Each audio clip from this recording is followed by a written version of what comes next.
Hey everyone, welcome to my channel আমার ছোট্ট গোপাল। তো আমার সকল বন্ধুরা কেমন আছো বলো? আশা করি সবাই ভালো আছো, আমিও আছি ভালো। তো চলো বন্ধুরা, আজকে একটা চলে এসেছি নতুন ভিডিও নিয়ে। অগ্রহায়ণ মাসের যে কোনো দিন করুন এই বিশেষ টোটকা, অর্থ ভাগ্য খুলবে এবং জীবনের সব সমস্যার সমাধান হবে। তো চলো জেনে নেওয়া যাক। বন্ধুরা, অগ্রহায়ণ বা অঘ্রাণ বাংলা মাসের অষ্টম এবং শকাব্দের নবম মাস। এই মাসের আরেকটি নাম হলো মার্গশীর্ষ এবং এই মাসটির আঘন নামেও পরিচিত। হিন্দু ধর্মে মার্গশীর্ষ বা অগ্রহায়ণ মাস বিশেষ এবং পবিত্র বলে বিবেচিত হয়। পুরাণ মতে এই মাস থেকে শুরু হয়েছিল সত্যযুগ। হিন্দু ক্যালেন্ডার অনুযায়ী 17 নভেম্বর থেকে অগ্রহায়ণ মাস শুরু হয়েছে। শ্রাবণ যেমন মহাদেবের প্রিয় মাস, তেমনি মার্গশীর্ষ বা অগ্রহায়ণ হল শ্রীকৃষ্ণের প্রিয় মাস। এই মাসে শ্রীকৃষ্ণের পূজা করা অত্যন্ত লাভজনক। স্কন্দ পুরাণে অগ্রহায়ণ মাসে ভগবান শ্রীকৃষ্ণের আশীর্বাদ লাভ করতে কয়েকটি বিশেষ কাজ করার পরামর্শ দেওয়া হয়েছে। আপনি যদি সেই কাজগুলো করেন তাহলে ভগবান শ্রীকৃষ্ণের আশীর্বাদে আপনার জীবনে অর্থের অভাব দূর হবে এবং জীবনের সব সমস্যার সমাধান হবে। এছাড়াও কয়েকটি কাজ আছে যা ভুল করে অগ্রহায়ণ মাসে করা উচিত নয়। সেই কাজগুলো করলে আপনার সংসারে নেমে আসতে পারে নানা বাধা। এছাড়াও আপনি যদি আপনার সন্তান সংক্রান্ত কোনো সমস্যায় আছেন বা থাকেন, তাহলে অগ্রহায়ণ মাসে একটি কাজ করলে আপনার সন্তান সম্পর্কিত যে কোনো সমস্যা থেকে মুক্তি পেতে পারেন। তাই চলুন জেনে নেওয়া যাক অগ্রহায়ণ মাসে কি করা উচিত এবং কি করা উচিত নয়। নাম্বার 1 হচ্ছে অগ্রহায়ণ মাসে ব্রাহ্ম মুহূর্তে স্নান করা অত্যন্ত ভালো। অগ্রহায়ণ মাসে প্রতিদিন না হলে অন্তত 3 দিন বা 2 দিন ব্রাহ্ম মুহূর্তে স্নান করুন। এর ফলে ভগবান শ্রীকৃষ্ণের কৃপায় আপনার মনের সব ইচ্ছা পূরণ হবে। স্বামীর দীর্ঘ জীবন ও মঙ্গল কামনা করতে মহিলারাও এই মাসে ব্রাহ্ম মুহূর্তে স্নান করুন। নাম্বার 2 বলা হয়েছে অগ্রহায়ণ মাসে দানের বিশেষ গুরুত্ব রয়েছে। দান হিসাবে রূপা ব্যবহার অত্যন্ত শুভ বলে মনে করা হয়। এমনটাও বিশ্বাস করা হয় যে এই সময়ে রূপো দান করলে শরীরের দুর্বলতা দূর হয় এবং যৌন সমস্যা থেকেও মুক্তি পাওয়া যায়। এই মাসে খাদ্যদ্রব্য দান করা অতি শুভ। খাদ্যদ্রব্য দান করলে চোখের ব্যাধি দূর হয়, সেই সঙ্গে মনের ইচ্ছাও পূরণ হয়। সঙ্গে ব্রাহ্মণদের নিজের সামর্থ্য অনুযায়ী খাবার খাওয়ানো উচিত এবং যথাসম্ভব দান করা উচিত। এমনটা বিশ্বাস করা হয় যে কেউ এই কাজ করলে জীবনের অত্যন্ত সমস্যা থেকেও সে মুক্তি পায়, সমস্ত পাপ থেকেও সে মুক্তি পেতে পারে। নাম্বার 3 বলা হয়েছে পুরাণ অনুসারে অগ্রহায়ণ মাস হলো শ্রীকৃষ্ণের প্রিয় মাস। তাই এই মাসে অবশ্যই শ্রীকৃষ্ণের পূজা করুন। এর ফলে শ্রীকৃষ্ণের আশীর্বাদে আপনি সব বিপদ আপদ থেকে মুক্তি পাবেন। তার পুজোয় নানা রকমের মরশুমি ও ফল নিবেদন করুন।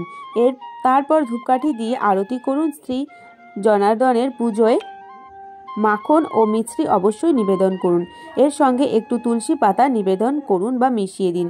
এর ফলে আপনার সব সমস্যা দূর করবেন শ্রীকৃষ্ণ নিজে। অগ্রহায়ণ মাসে প্রতিদিন শ্রীকৃষ্ণের পূজা করার সময় এই মন্ত্র জপ করুন। মন্ত্রটি হল ওম নমঃ ভগবতে বাসুদেবায় নমঃ। নাম্বার 4 বলা হয়েছে অগ্রহায়ণ মাসে শঙ্খের পুজো করা অত্যন্ত শুভ। ভগবান শ্রীকৃষ্ণের শঙ্খের নাম ছিল পাঞ্চজন্য। তারপর বাড়ির সাধারণ শঙ্খকে পাঞ্চজন্য রূপেও পুজো করতে পারেন। শঙ্খের মধ্যে গঙ্গা জল ভরে তা দিয়ে শ্রীকৃষ্ণের আরতি করুন। আরতির পর সেই গঙ্গা জল গোটা বাড়িতে ছড়িয়ে দিন। এর ফলে আপনার বাড়ি থেকে সব নেগেটিভ এনার্জি দূর হয়ে যাবে এবং পরিবারে সুখ ও সমৃদ্ধি বিরাজ করবে। এছাড়াও অগ্রহায়ণ মাসে ব্যবসায়িক স্থলে ভগবান বিষ্ণুর ছবির নিচে দক্ষিণাবর্তী শঙ্খ রাখলে সারা বছর ধরে ব্যবসায় লাভ হয়। এর ফলে অর্থের সঙ্গে জড়িত সমস্যাও দূর হতে শুরু করবে। আবার অগ্রহায়ণ মাসে শঙ্খে গঙ্গা জল ভরে কর্মক্ষেত্রে ছেটালে ব্যবসা ও চাকরিতে বাধা দূর হবে। এছাড়াও পারিবারিক কলহ চলতে থাকলে অগ্রহায়ণ মাসে তুলসী দিয়ে শঙ্খের পুজো করুন। এর ফলে দুঃখ দরিদ্র ও কলহ দূর হয়। মা লক্ষ্মী এবং স্বয়ং শ্রীকৃষ্ণ যেই ঘরে বাস করেন সেই সমস্ত সমস্যার সমাধান হয়।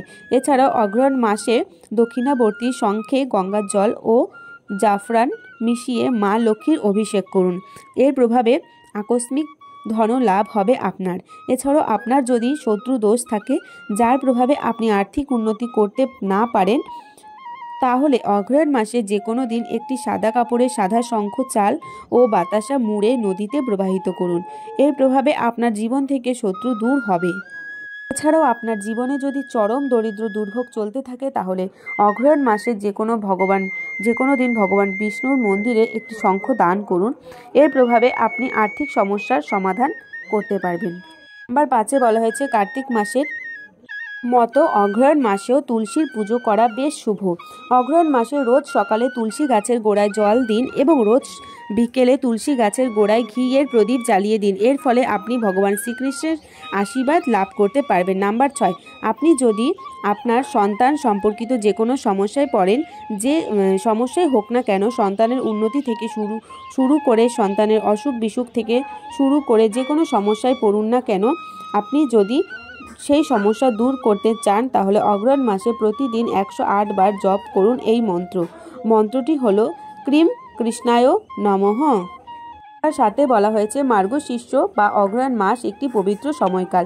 এই সময়কালে যে কোনো মানুষের নিন্দা করা একেবারেই উচিত নয়। অন্য কোনো মানুষের নিন্দা শোনাও খুব খারাপ বলে বিবেচিত হয়। যদি কোনো কারণে অন্যের সমালোচনা শুনতে হয় তাহলে মনে মনে ওম দামোদরায় নমঃ মন্ত্র উচ্চারণ করুন। এর ফলে আপনি কোনো পাপের ভাগীদার হবেন না। নাম্বার 8-এ বলা হয়েছে অগ্রহায়ণ বা মার্গশীর্ষ মাসে লক্ষ্মী পূজা পালিত হয়। হিন্দু ঘরে অগ্রহায়ণ মাসের প্রতি বৃহস্পতিবার মা লক্ষ্মীর পূজা করা হয়। দীপাবলি, লক্ষ্মী পুজোর পর এই মাসের বৃহস্পতিবারগুলি খুব বিশেষ। অগ্রহায়ণ মাসের প্রতি বৃহস্পতিবার মা লক্ষ্মীর পুজো করলে সৌভাগ্য এবং প্রাচুর্য আকর্ষণ করা হয়। তবে যেহেতু অগ্রহায়ণ মাস পবিত্র মাস বলে বিবেচিত হয়, তাই পুরো অগ্রহায়ণ মাসে নিরামিষ খাবার গ্রহণ করা উচিত।